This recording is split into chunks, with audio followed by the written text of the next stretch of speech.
wanni ani isinii dhaamu way tokko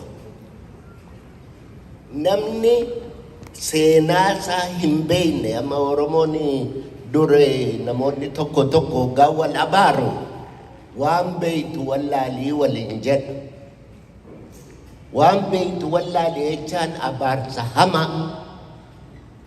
maaliif waan beektu wallaalte manni kun kan abbaa keetii ta'uudha wallaalta jechaan lafti kun kan abbaa keetii ta'uudha wallaalta jechaan wanni ittiin kana hundaa nama wallaalchisan amantiidhaan waan beektu si wallaalchisan barumsa ammayyaa jedhanii si barsiisan kanaan yoo dammaqxee ilaallataan baratiin waan beektu ittiin si wallaalchisaniif lafa abbaan kee maqaa itti qabu maqaa kijibaatti baasanii Adaamaadhaan Naazireet jedhanii Finfinneedhaan Addis Ababaa jedhanii lakkoofneenni amma isinin dinquu Tigreeniif Amaarri oggaa raayyaa irratti wal waraanu bar waaqoo guutuu raayituudha raayituu jechaan raayyaadha waan beeytan isin wallaalchisaa jiru namoonni baay'ee nama yoggaan waa'ee dhugeeffata Oromoo dubbannu warri Islaamaa warri kun amantii balleessuuf deemu warri Kiristaana warri kun amantii amantii balleessuuf hin deemnu nuyi amantii jabeessuuf deemna yeroo kan Oromoo ta'utu badii ta'a yeroo kan isaanii yoggaa balleessanii namni isaan gaafateera kanaaf iyyuu wanni quba qabaachuu qabdanii namni of hin beekne namni waaqa of kanuma alagaa waaquma alagaa sana iyyuu beekuudhaaf dura kan kee beekuu qabda otoo kan kee hin beekin waaqa biraa akkamitti beekuu dandeessa maaliin qabdee beeku utuu dura afaan Oromoon beektiin afaan gara biraa dubbatteedhaaf afaan gara biraa barteedhaaf sun way Oromoo si taasisaa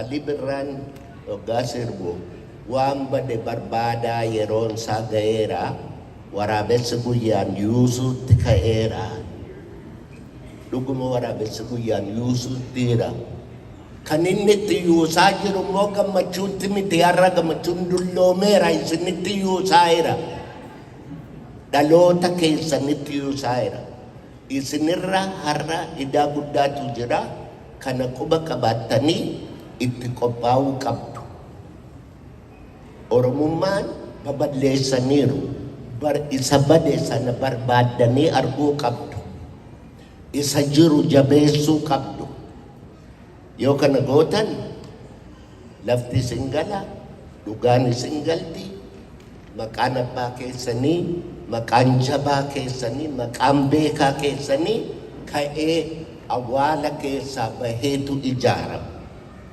kaleessa wal'aansoodhaan kan namoonni darban warra akka Waaqoo Guutuu warra akka Jeneraal Taaddasaa Birruu warra akka Hagaree Tulluu warra akka Magarsaa Barii warra akka Diidoo Gaawwalee Soraa yoom himneeyyuu warra Oromoodhaaf warra akka Duula Soraa Sadeenii hoggaan jedhee dubbadhu dhageessanii beektu miti Soraa Guyyoo Soraa Sororoo Saafeelii Soraa Guyyoo Barqaa Wadarii Diiree Dagaa Soraan bade Sororoon Subbaan badde Gochii Boddee bade Gorsa Wallaalee Oromoon gaara mukatti bade har'a utuu eeboo diinaan sodaatiin utuu qawwee diinaan sodaatiin kan halkanii guyyaa isinitti lallabnu yoo har'a irribaan kahin isinitu caalaa baduuf deema biyyi lafaa garuma badiitti deemaa jirti malee namuma dammaqee wal qabatee walii wajjin gurmaa'ee walii wajjin dhaabbateetu biyya qabaachuuf deema warri waliin galle biyya dhabuuf deema maaliifi lafuma kan kee kana saamuudhaaf alagaan kanuma kan isaan taane halkanii guyyaa lallabaan jiranii gaalaan Madagaskaarii dhufe, surree hidhachuu nutu barsiise, buddeen nyaachuu nutu barsiise. Jarri kun hin beeknaan bara. Kaleessa maal akka isaan turan hin beekne. Kadhattuufaa ta'anii dhufan yoggaa argine qe'ee keenya yoggaa dhufan kadhattuufa dhufe. Na seenaa beekuun nama bilisoomsa. Argaa dhageettii jechuu goote seenaa hoggaan jedhu afaan Amaaraatti taarikii jedhu. By the way, taarikiin afaan Amaaraa miti afaan Arabaati. Beeytu kan afaan Arabaati. Hin qabu jarri kun afaan taarikii waan jedhaniifuu hin qabu maqaa.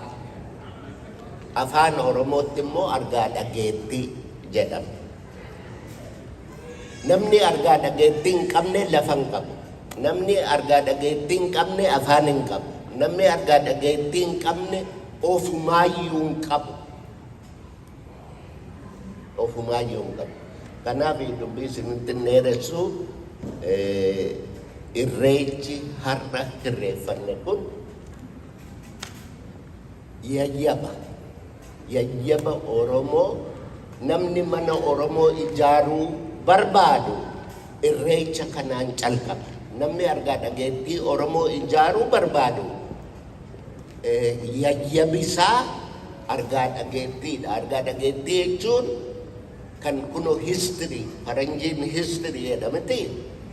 Namni history hin qabne homaa hin qabu. Isin dhaloonni har'aa kuni waan bade barbaaduu qabdu. Isa jiru jabeessuu qabdu. Na waan kanaaf immoo gatii barbaachisu baasuudhaaf har'umaayyuu sammuu keessan qopheessuu qabdu fayyaa ta'aa jechuudha.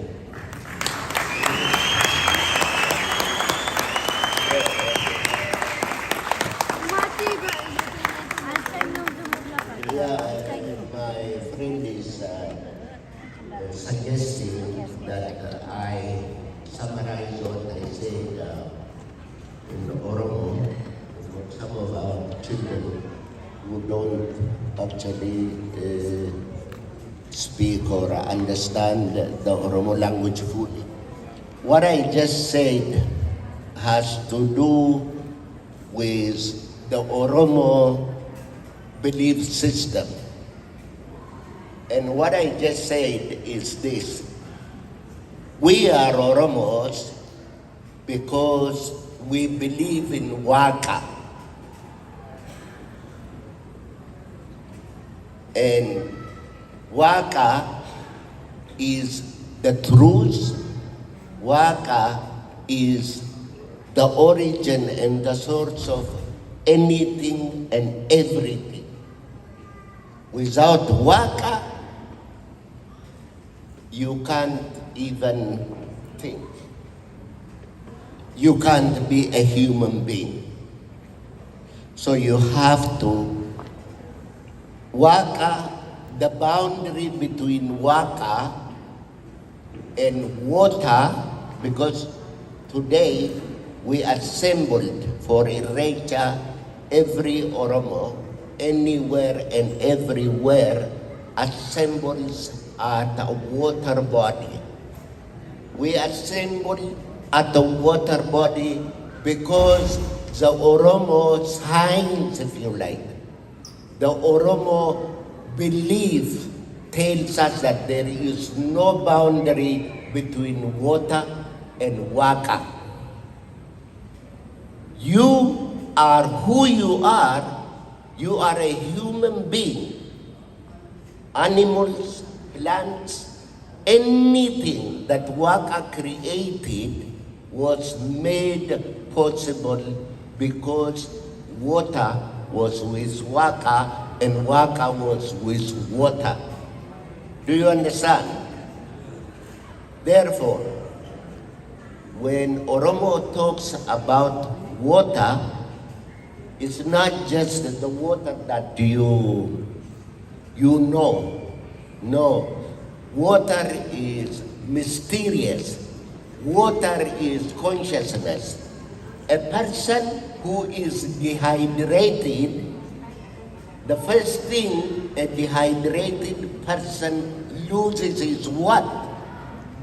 Actually, he becomes unconscious. So, if you are dehydrated, you become unconscious. You lose consciousness. What is a person that has lost consciousness? Actually, he is a dead person. If you are not conscious, then you're dead. You're not aware of what goes on around you. And consciousness is possible only and only in the presence of water. Therefore, this is basically what I was saying in Afan Oromo in order to emphasize the relationship between waka and water. And that's why we say umen wala bubate. And it means that without water, there is no planet. You know, we live on the planet Earth because planet Earth, as far as we know, is the only planet that has got water. Thank you. Thank you. May alkan adawa sirrit please Dr. Gammachuudha kabaja guddaa si kenna ayyaanu ta'i horii bulii nu jiraadhu. Please, if you found a brown wallet, please, if you found a brown wallet, as Rajo Kinakena, Kinimo Anakulenda,